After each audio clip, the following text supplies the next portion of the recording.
지난 겨울 동안에 참 많이 가물었습니다. 특별히 이 가뭄 때문에 올 봄에 농사 지을 때 염려가 참 많이 되는 상황인데 오늘 이렇게 또 비가 내렸다 하는 것을 볼 때 그래도 참 다행이다 하는 생각이 듭니다. 이와 같은 하나님의 은혜의 단비가 이 지상에 뿐만 아니라 우리의 마음 속에도 내려 우리의 메마른 가슴을 촉촉하게 적시고 주의 은혜로 새롭게 되는 이 밤이 될 수 있기를 바랍니다. 우리가 계속해서 기독교 강요 공부하고 있습니다. 지난주에 우리가 삼위일체에 대해서 공부를 했는데 우리는 칼빈이 기독교 강요에서 어떤 말씀을 하고 있는지를 알아야 됩니다. 즉 단편적인 어떤 지식이 아니라 즉 삼위일체 그러면 삼위일체라고 하는 이 단편적 지식이 아니라 그것이 칼빈이 말하고자 하는 전체 흐름 속에서 어느 위치에 있으며 무슨 역할을 하고 있는지를 알아야 한다 하는 것입니다. 칼빈은 이 기독교 강요라고 하는 것을 우리에게 전하면서 이것을 기독교 진리에 아주 요긴한 것이라고 우리에게 이것을 전하고 있는 거예요. 강요라고 하는 이 말은 요긴한 것 이런 의미를 가지고 있어요. 핵심적인 아주 요긴한 아주 가장 중요한 이런 의미를 가지고 있어요. 그런데 이렇게 중요한 것을 우리에게 표준 교과서처럼 가르치는 것이 기독교 강요의 목적이라는 것이죠. 기독교 강요 전체 이 교훈의 핵심은 무엇이냐면은 하나님을 아는 지식이에요. 하나님을 아는 지식.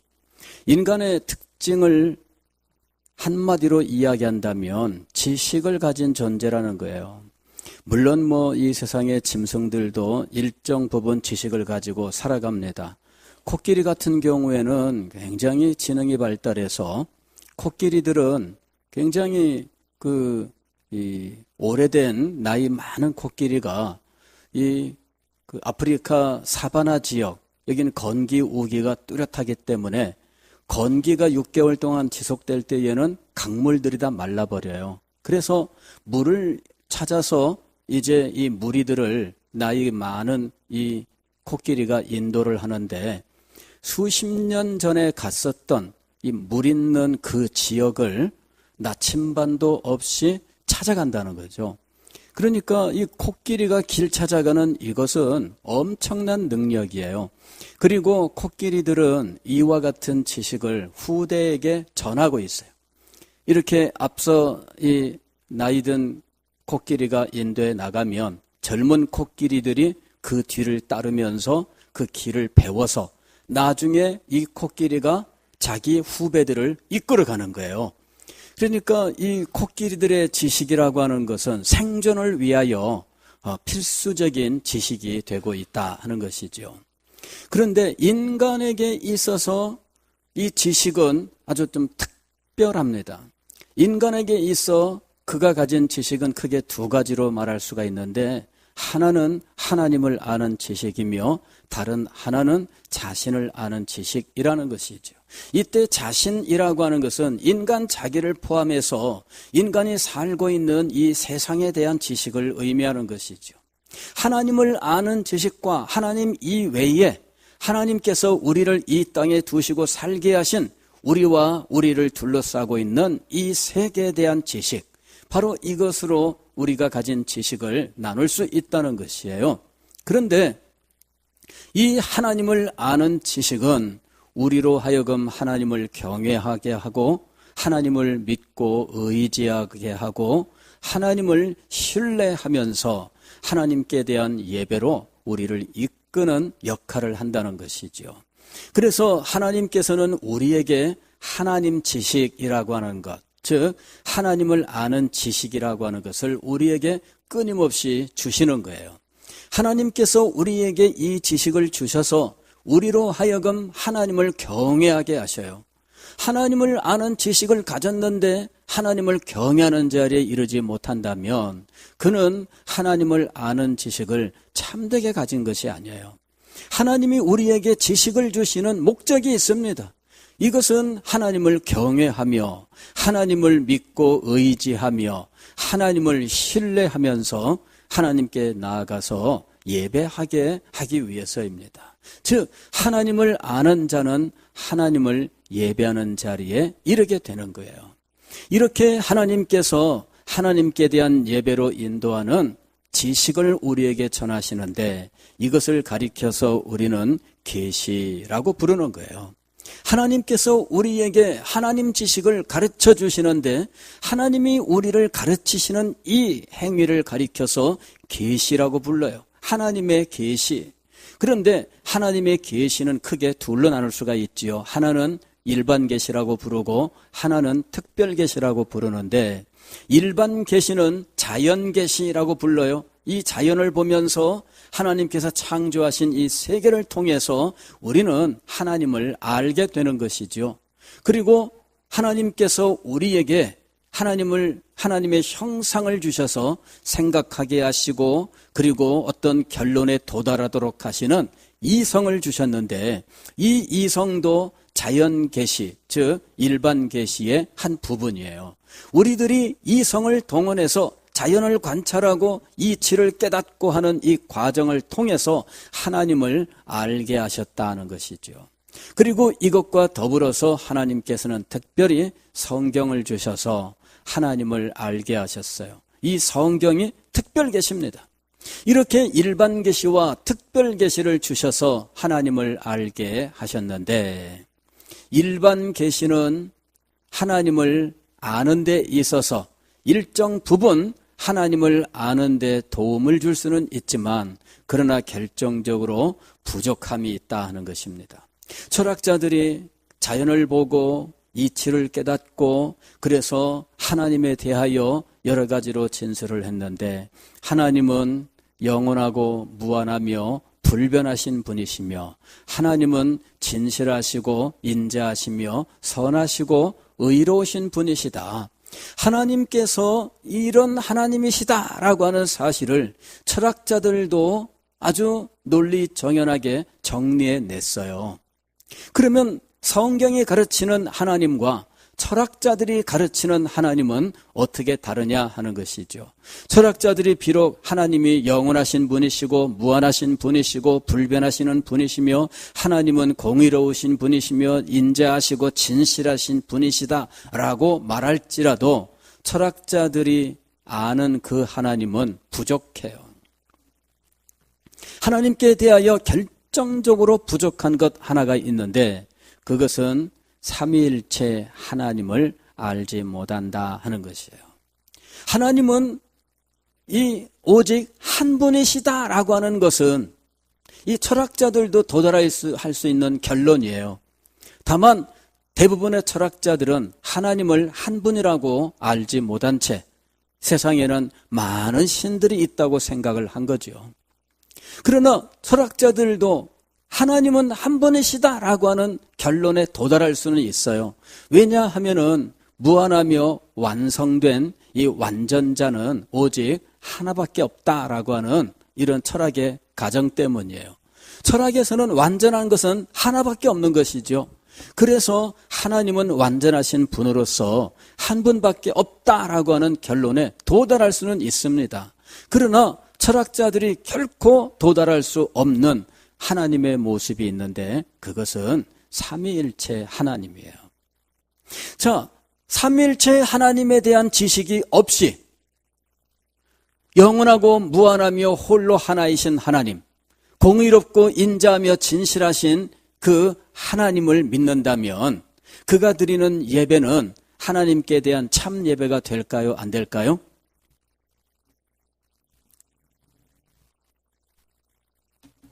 바로 그것이 문제였어요. 공의로우신 하나님, 인자하신 하나님, 진실하신 하나님, 그 하나님이 무한하며 영원하며 불변하신 홀로 하나이신 하나님이라고 믿는다 할지라도 삼위일체 하나님을 믿지 않는다면 그가 드리는 예배는 우상숭배일 수밖에 없다는 것이죠. 이것이 칼빈이 우리에게 가르치는 예배의 정의예요.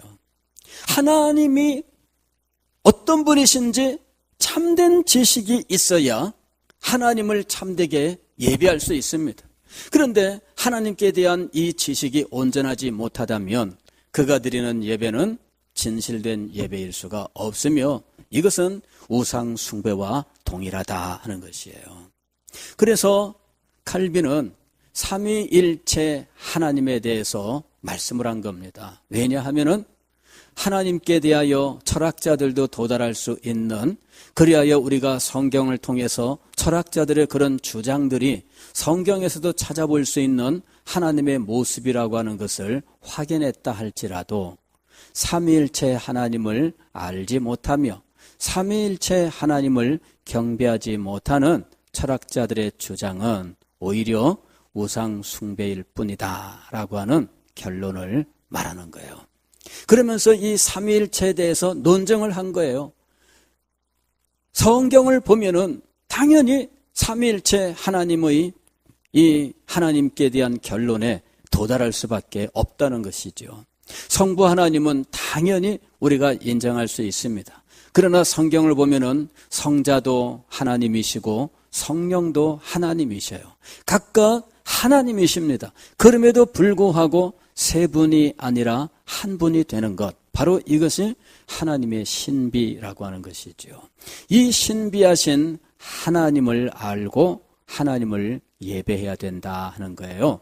우리가 예배 드릴 때 예수 그리스도의 십자가를 의지하여 그 보혈의 공로를 따라서 하나님 앞에 나오지만, 그러나 그것은 하나님 앞에 나올 때 통로예요. 이 통로를 통과하는 순간 우리 눈앞에는 삼위일체 하나님의 영광, 즉 성부와 성자와 성령의 영광이 우리 눈앞에 펼쳐져야 된다는 거예요. 예수 그리스도를 의지하여 하나님 앞에 나오는데 그 예수 그리스도를 통과하는 순간 우리는 성부, 성자와 성령 하나님, 이 영광의 하나님의 임재 속에서 이 하나님을 찬양하고 이 하나님께 무릎 꿇어 경배한다는 것이죠. 그리고 하나님께로부터 모든 신령한 은혜가 바로 성부와 성자와 성령을 통하여 우리에게 직접적으로 임하게 된다는 거예요.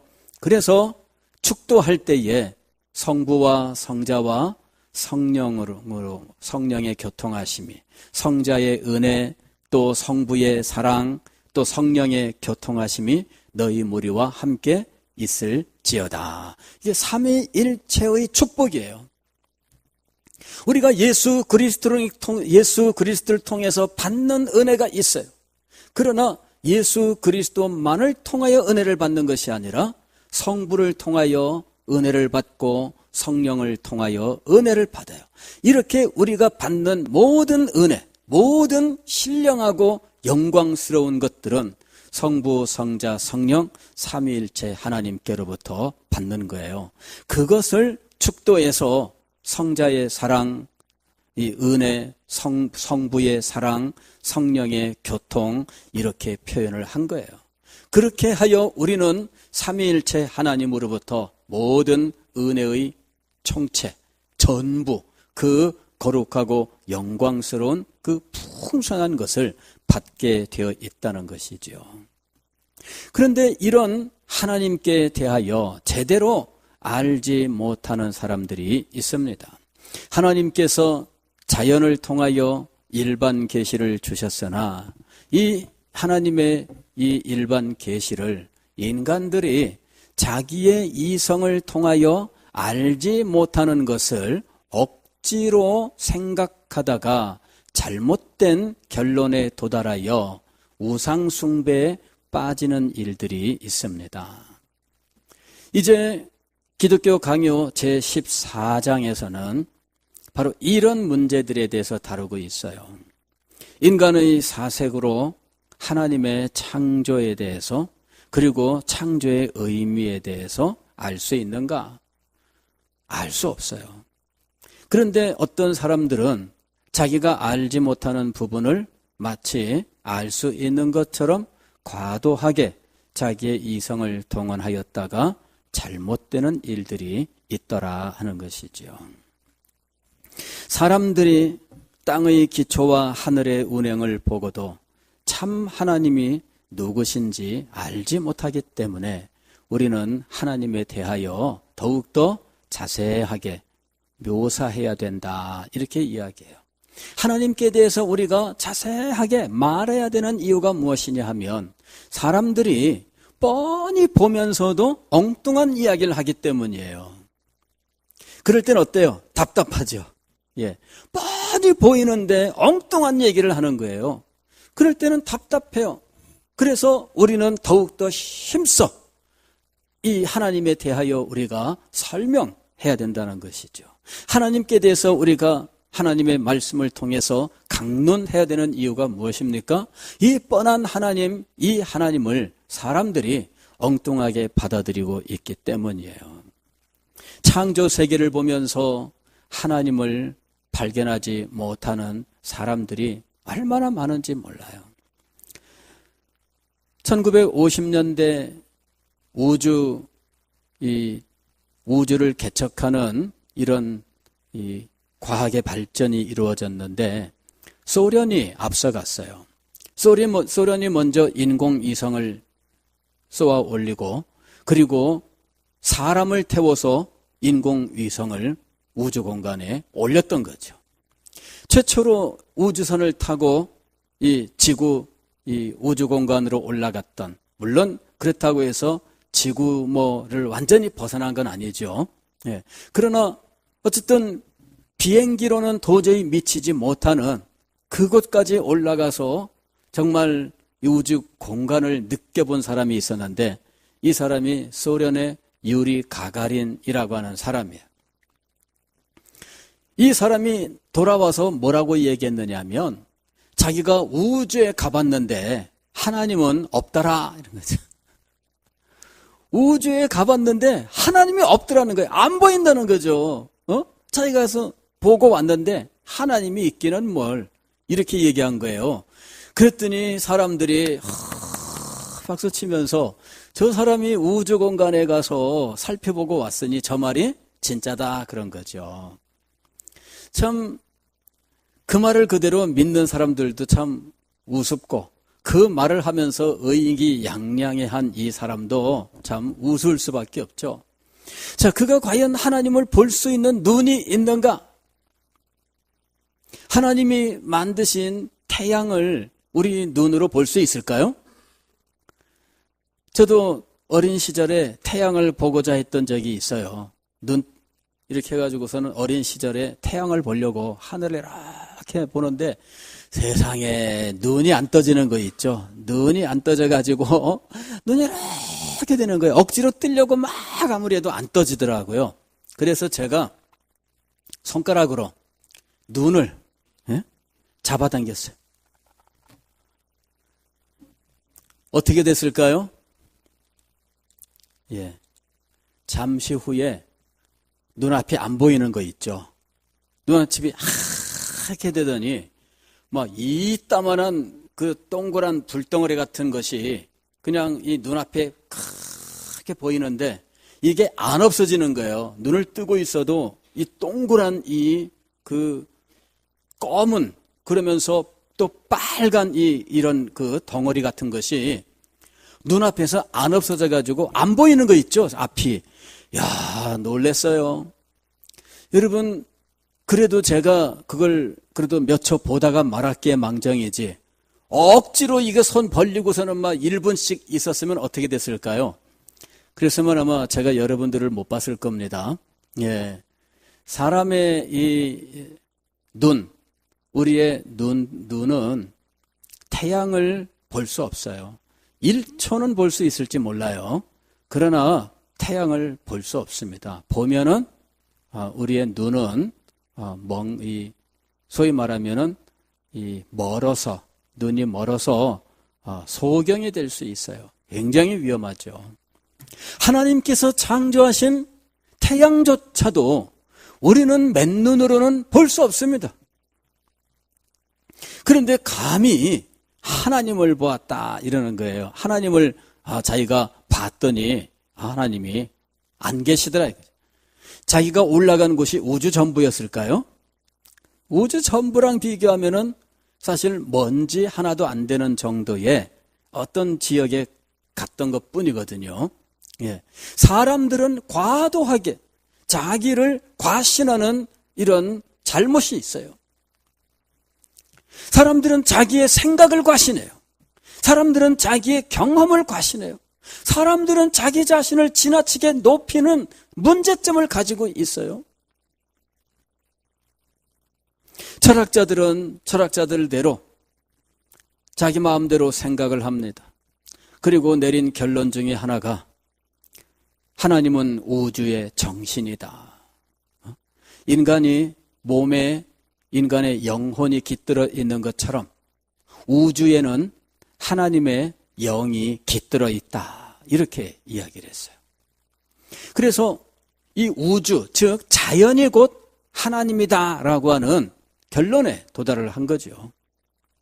자연이 곧 하나님이다라고 하는 이 사상은 굉장히 오래된 거예요.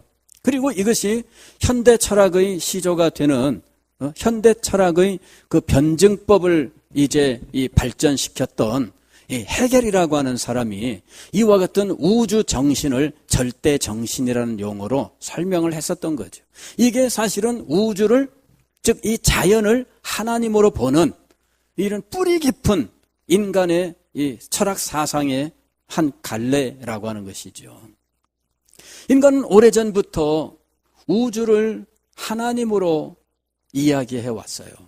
우주에는 어떤 영적인 힘이 깃들어 있고 그것이 우주의 정신인 하나님이다라고 이야기한 거예요. 이것이 바로 범신론이에요.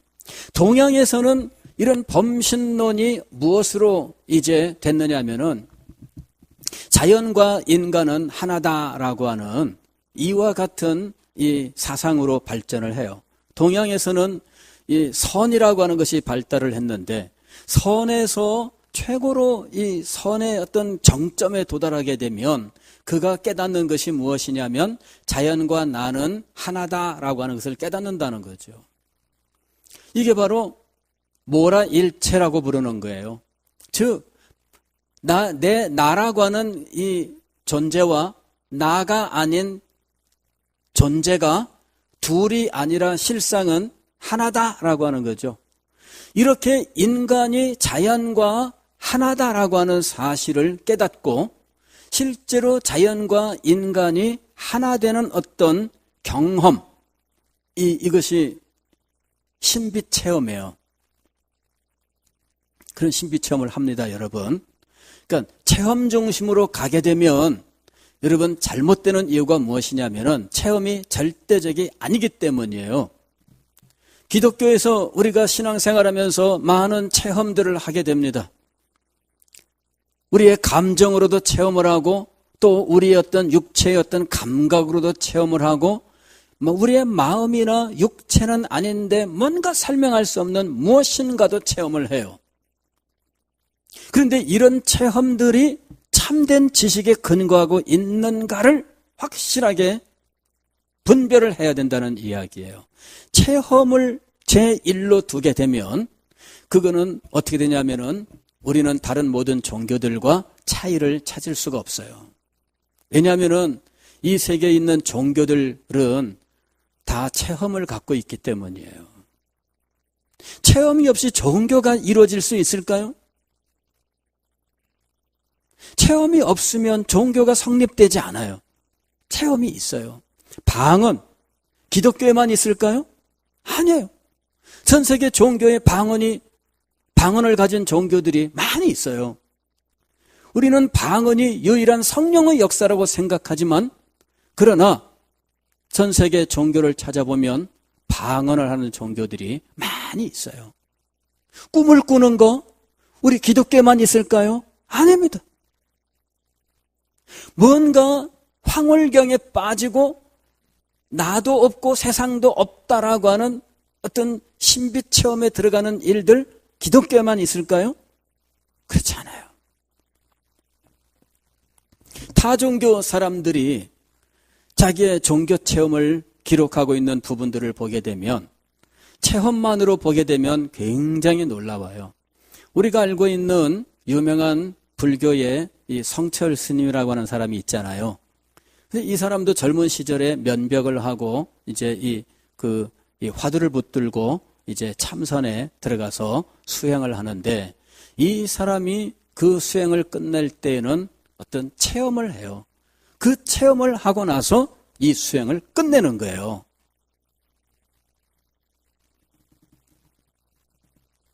단군교에서 나중에 기독교로 돌아온 그 단군교 교주가 있어요. 그 사람의 간증문 그 책을 읽어봐도 거기 보게 되면은요, 산속에 들어가서 이 사람이 수도를 하는데, 그때 이 사람이 엄청난 신비 체험을 해요. 어떤 신이 자기에게 들어오는 체험을 하는 거죠. 그래서 자기에게 엄청난 신이 들어와요. 그래서 이 엄청난 이 신이 들어왔는데, 이 신이 얼마나 큰 신인지 자기들은 이 사람이 무당의 왕이 돼요. 무당의 왕이 돼요. 이 사람이 무당의 왕이 된 이유는 뭐냐면은, 자기 속에 들어온 신이 가장 큰 신이기 때문이에요. 어디 가서 무당을 만나도 이 모든 무당들이 다 엎어지는 거예요. 왜? 이 무당들도 입신을 하거든요. 이 입신을 하는 이 무당들이 이 사람 앞에만 오면은 완전히 호랑이 만난 강아지가 돼버리는 거예요. 그래서 이 사람이 무당 왕이 돼요. 우리나라의 무당 왕이었어요. 그런데 이 사람이 누구에게 깨어지느냐 하면은 성령에게 깨어지는 거예요. 그래서 이 사람이 결국은 개종을 했어요. 예수 그리스도를 구주로 영접하고, 그리고 성령 체험을 하고, 그러면서 자기가 받았던 이 신을 이제 버리게 돼요. 나중에 이 사람이 자기가 받았던 신의 정체를 이야기하는데, 이 사람도 그 신의 정체를 정확하게 알지는 못하지만 자기가 받았던 신을 큰 뱀이라고 표현해요. 큰 뱀. 엄청난 뱀이 자기에게 들어온 거예요.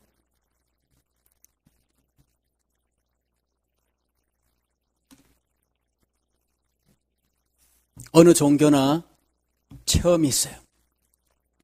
그래서 종교를 체험적으로 연구하는 사람들은 이 체험을 가지고 모든 종교를 평등하게 생각을 해요. 기독교를 특별하게 생각하지 않아요. 왜? 다 체험이 있으니까. 어떤 종교를 감정의 어떤 만족, 기쁨이나 혹은 어떤 응어리를 풀고 이러는 어떤 감정으로 보는 사람들이 있었어요. 종교에 빠지면은 감정에 많은 자극이 와요. 그래서 종교의 본질을 감정에 두고 감정을 연구한 사람들이 있었어요. 20세기 초에 미국에서 이 종교 감정을 연구한 사람이 있었어요. 그런데 종교를 감정에 두고 연구한 사람들은 모든 종교에서 다 감정의 작용들이 있는 것을 발견하고 기독교를 유일한 종교로 생각하지 않게 되었어요.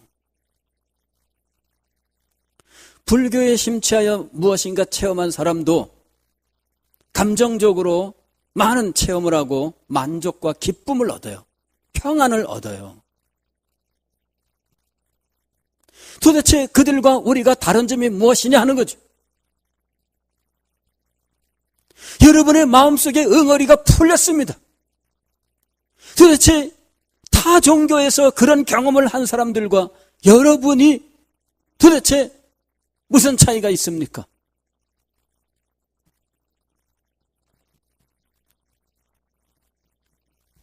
하나님께 대한 참 지식의 차이예요.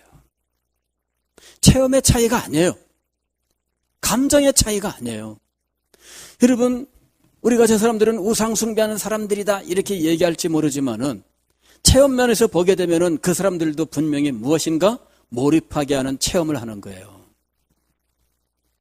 신천지, 체험적으로 분명히 그들에게 만족감을 주는 무엇인가가 있어요.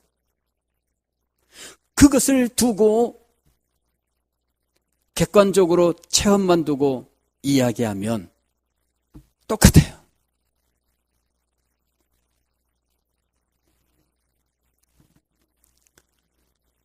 우리가 그들과 다른 게 무엇입니까? 참 하나님을 아는 지식을 가지고 있으며 이 참 지식으로 하나님을 참되게 경외하는가라고 하는 거예요. 이 부분을 놓치게 되면 우리는 하나님을 참되게 예배할 수가 없어요. 종교학을 연구하는 사람들이 왜 모든 종교를 동일하게 볼 수밖에 없는가? 그들은 하나님에게 집중하지 않기 때문이에요. 그들이 서로 달라지게 만드는 부분이 하나님이라고 하는 이 사실을 인정하지 않아요. 왜? 그것은 학문적으로는 연구할 수 없는 부분이거든요. 하나님에 대하여 연구해야 인간의 이성으로 하나님께 대하여 아무리 연구를 해도 하나님은 자기들의 손에 잡히는 분이 아니에요. 자기들 손에 잡히는 것을 가지고 연구할 수밖에 없습니다. 그래서 종교학과가 생겼던 거예요. 인간의 감정에 대하여, 종교 어떤 현상에 대하여, 이런 신비 체험에 대하여 연구를 하고 해보니 어느 종교나 다 동일한 거예요. 그러니 이 사람들이 결국 결론에 도달했는데 어느 종교나 똑같다라고 한 거죠. 기독교만 왜 유일하다고 말해야 되느냐? 아니다는 거죠. 왜? 체험이라는 면에서 다 동일하거든요. 감정이라고 하는 면에서 감정의 어떤 자극과 만족이라고 하는 것, 기쁨과 혹은 이 마음속의 응어리를 풀어주는 어떤 슬픔으로부터 나오지만 기쁨으로 가게 만드는 이와 같은 어떤 작용들, 이런 것들은 다 동일한 거예요. 결국 종교 다원주의가 나온 이유가 무엇일까요? 이 모든 차이는 하나님으로부터 나온다고 하는 것을 인정하지 못했기 때문이에요.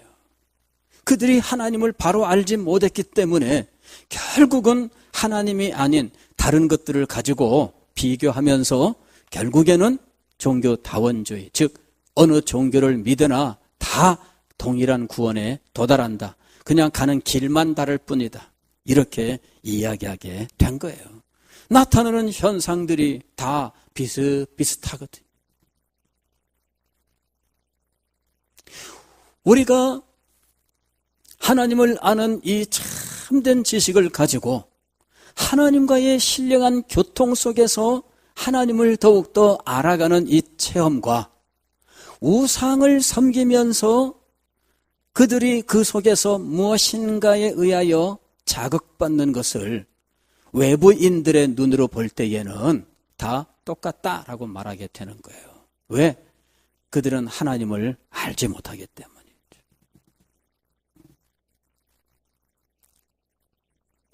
칼빈은 하나님의 창조 세계가 눈앞에 펼쳐져 있는데도 불구하고 하나님을 바로 알지 못하는 사람들에 대하여 말하고 있어요.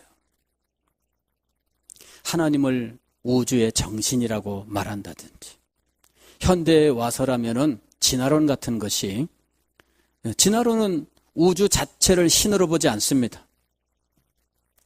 그런데 우주의 창조를 믿지 않아요. 즉 자연을 하나님으로 믿지는 않는데 문제는 이 자연을 창조하신 하나님을 믿을 수 없는 거죠. 왜? 자연을 창조물로 보지 않기 때문이에요. 그냥 이 자연은 어떤 법칙 속에서 그냥 만들어진 거죠. 그리고 20세기에 들어와서 현대 과학은 이 우주의 기원을 어떤 빅뱅, 어떤 이 우주의 이 물질들이 고도로 압축되면서 이것이 먼지보다도 더 작게 작아진다는 거야. 온 우주가 압축되면서 그렇게 되면서 이 압축되면은 이 속에서 핵폭발하는 것 같은 이 폭발작용이 일어난다는 거죠. 그래 뻥 하고 터졌는데 1초에 하여튼 몇 조분의 1초 사이에 이 우주가 팽창하기 시작을 하는데 오늘날 같은 이런 우주의 모양으로 막 일시에 쫙 하고 퍼졌다는 거죠. 그리고 이 우주가 계속해서 팽창 중에 있다는 거예요. 어느 정도 시간이 지났을까? 인간이 가지고 있는 가장 큰 망원경으로 관찰을 해본 결과 지금 150억 년까지 관찰을 한 거예요. 인간이 가진 망원경으로는 150 광년, 그러니까 150억 광년 떨어진 우주 공간의 어떤 별의 빛이 이 망원경에 포착되고 그걸 사진으로 찍은 거예요. 이 빛은 150억 년 전에 저 별에서 출발한 빛이 150억 년 지나 지금 이곳에 우리 망원경에 포착됐다는 거죠. 그러니까 현재 우주는 최소한의 나이, 왜냐하면 150억 년 그 이전에 그 멀리 있는 별빛은 아직 도착 안 했으니까 최소한 150억 년 이상 됐다. 우주의 나이가. 최근에는 어떻게 이야기하느냐면요. 이 우주가 이렇게 팽창을 하다가 어느 순간 다시 팽창을 멈추고 수축하는 때가 온다는 거죠. 이래가지고 다시 빅뱅이 있던 순간으로 돌아간다는 거예요. 이것이 이 세상의 정말이에요. 그리고 이렇게 되면은 지구도 달도 온 우주 은하수에 있는 모든 것들이 하나로 뭉쳐. 그래도 먼지보다 더 작은 이런 물질로 뭉쳐지면서 다시 뻥. 그래서 우주는 이 팽창과 수축을 반복하고 있을 수 있다. 이렇게 말하는 사람이 등장했어요. 그렇다면 우주는 이 팽창과 수축을 영원토록 반복한다는 그런 식이죠. 즉 우주 자체의 영원성을 말하기 시작한 거예요. 창조를 보면서 하나님을 떠올리기보다는 그냥 이 창조 세계 자체를 하나님으로 보든지 아니면은 이 창조 세계 자체를 그냥 자율적인 팽창과 수축을 반복하는 그런 어떤 것으로 보면서 하나님하고는 전혀 상관이 없는 것으로 만들든지 이러는 일들이 벌어지고 있다는 것이죠. 창조를 바로 볼 수 있어야 된다는 거예요. 창조를 바로 볼 줄 알아야 하나님을 참되게 예배할 수 있습니다. 우리가 왜 진화론을 거부해야 될까요? 이것은 하나님의 창조를 거부하는 것 자체가 하나님을 거부하는 일이기 때문이에요. 진화론이 과학입니까? 진화론은 과학이 아니에요. 이것을 학설이라고 부르는 이유는 증명이 될 수 없기 때문이에요. 혹은 가설이라고 부르는 이유는 이것이 증명된 것이 아니라 그냥 그렇다고 한번 일단 해놓고 시작해보자 이런 정도의 의미거든요. 그렇다고 한번 해보자. 근데 그것을 마치 과학이라고 하면서 하나님의 창조 자체를 부인하고 있다는 이야기죠. 인간이 하나님께서 주신 이성을 과도하게 사용해서 엉뚱한 곳으로 나아갔다는 것이죠. 칼빈은 이 창조에 대한 이 기독교 강요 제1권 14장에서 인간이 가져야만 하는 자세에 대해서 몇 차례 이야기를 해요. 첫 번째, 그가 인간에 대해서 마땅히 우리가 가져야 하는 자세를 이렇게 이야기합니다. 우리가 창조에 대해 미치지 못하는 것에 대해서는 겸손해야 한다. 알지 못하는 것에 대하여 마치 우리가 알 수 있는 것처럼 과도하게 생각하다가 잘못될 수 있다는 거예요. 시간과 공간의 무한한 연장에 대한 질문은 무익하다. 즉 영원한 시간이라든지 공간의 어떤 영원한 확장, 즉 우주 공간이 얼마나 크냐, 이것이 영원히 뻗어나가느냐, 이런 것들은 쓸데없는 생각이라는 거죠.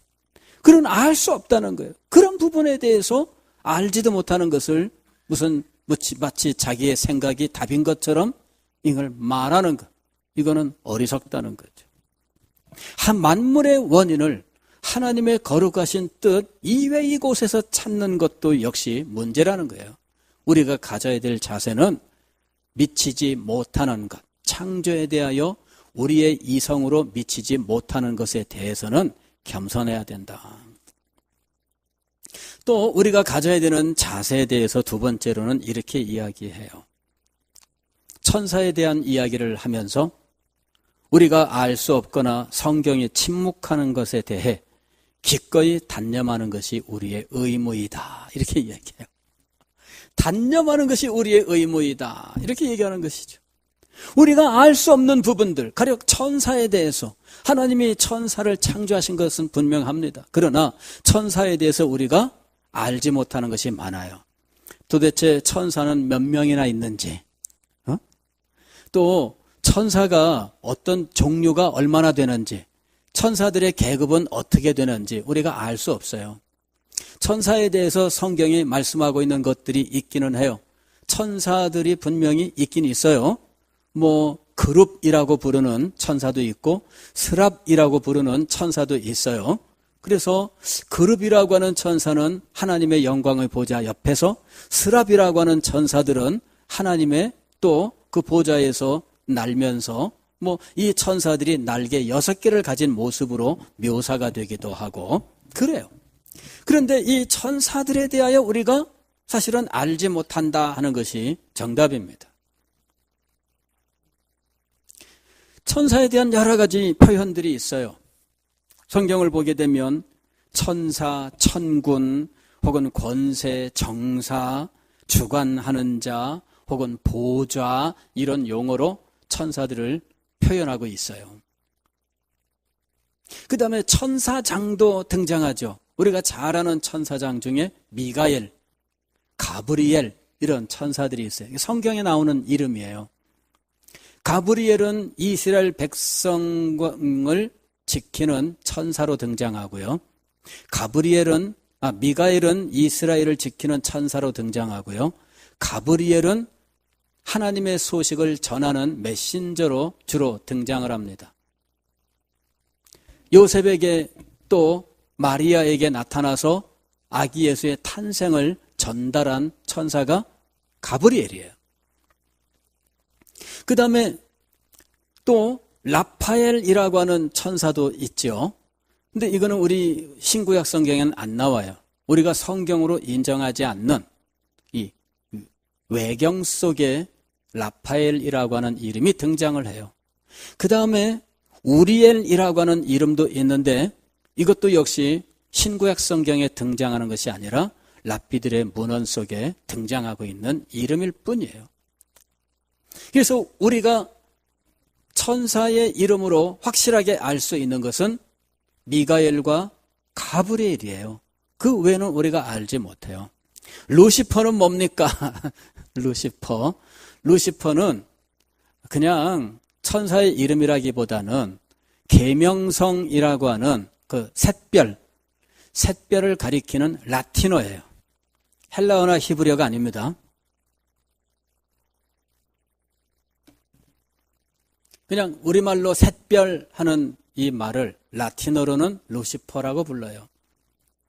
근데 이 루시퍼라고 하는 이 라틴어로 영어 성경 KJV, 킹 제임스 버전이 이사야서 14장 12절의 말씀 중에 너 아침에 그 빛나는 별 계명성이여라고 하는 이 계명성을 루시퍼라고 번역했는데 이것을 사탄이라고 이제 해석을 했던 거죠. 그러나 이 부분은 다음에 이야기를 하겠습니다. 다만 우리가 가져야 되는 자세는 뭐냐면은 알지 못하는 것은 알지 못한다 그래야 됩니다. 그것이 우리의 의무라는 거예요. 의무. 알지 못하는 것을 아는 것처럼 막 그 말로 주워 삼키는 거, 이것은 우리가 끊어야 될 일이에요. 칼빈이 우리의 자세에 대해서 또 세 번째로 이야기하는 부분이 있습니다. 천사에 대해서 말하는 가운데 이렇게 이야기합니다. 천사에 대하여 사변에 빠질 것이 아니라, 즉 인간의 생각으로 이러쿵저러쿵 할 것이 아니라 성경의 증거를 찾아내야 된다. 성경이 무엇이라고 말씀하는지 성경을 봐야 되는 거예요. 천사에 대하여 하나님의 말씀이 우리에게 전달하는 것 외에 어떤 모호한 문제에 대하여 말하지도 생각하지도 심지어는 알려고도 하지 않도록 겸손해야 한다. 이렇게 얘기하고 있어요. 근데 사람들이 왜 잘못되었느냐 하면 이 겸손하지 않았기 때문이에요. 인간의 이성의 한계를 인정하고 우리의 경험의 한계를 인정해야 돼요. 아까 유리 가가린 이야기도 했습니다마는 기껏 인공위성 타고 비행기보다 조금 높은 곳에 올라가서 보고 온 다음에 우주에 갔더니라고 과장을 한 거죠. 그리고 태양도 제대로 보지 못하는 인간이 하나님이 없더라 이렇게 얘기한 거. 이게 바로 인간의 교만이에요. 이런 교만은 철학자들 가운데에도 그리고 모든 종교 천재들 가운데에서도 찾아볼 수 있어요. 이런 교만 때문에 그들은 하나님을 아는 참 지식에 이르지 못하여 결국 그들은 우상 숭배자가 될 수밖에 없었습니다. 기도하겠습니다.